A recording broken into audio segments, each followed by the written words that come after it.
Business గురించి చెప్పుకోండి. మీరు మా బిజినెస్ ఇంకా మేము ఏ రేట్ క్లోజ్ చేసామో తెలియదు, ఏ ఏరియా క్లోజ్ చేసామో తెలియదు, మేము ఎంత చేయాలనుకున్నాం చెప్పకూడదు కదా. ట్రాన్సాక్షన్ ఇద్దరి మధ్య జరిగినప్పుడు ఒక్కళ్ళ ఇన్ఫర్మేషన్ పెట్టద్దు అనేది అంత తప్ప మీరు ఎందుకు పెట్టారని క్వశ్చన్ మళ్ళీ ట్వీట్ చేయాలంటే మీరు ఎందుకు పెట్టారని అడగాల. అండ్ మీరు అన్న ప్రొడ్యూసర్స్ కలెక్షన్ చేస్తున్నారు అది పార్ట్ ఆఫ్ పబ్లిసిటీ. పోస్టర్ చేస్తున్నారు అది. ఈయన ఏమన్నా పెద్ద మాకు పోస్టేజ్ చేశాడా ఇంత కంపెనీ బ్రాంచ్ వేయలేదు కదా.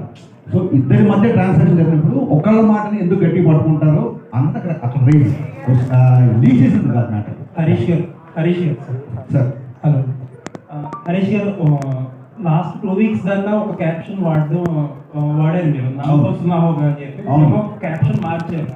ఏదన్నా క్యాప్షన్ మాకు తెలిసి వేరే కాపీరైట్ ఇష్యూ వచ్చిందండి. ఇంకో సినిమాకి ఏదో వాడతారని తెలిసింది, దాంతో ఈ క్యాప్షన్ పెట్టారు. ఓకే. ఇంకొక క్వశ్చన్ ఏంటంటే, సోషల్ మీడియాలో చాలా యాక్టివ్గా ఉండే డైరెక్టర్స్లో మీరు ఒకళ్ళు. బట్ చాలా మంది ఏమంటారంటే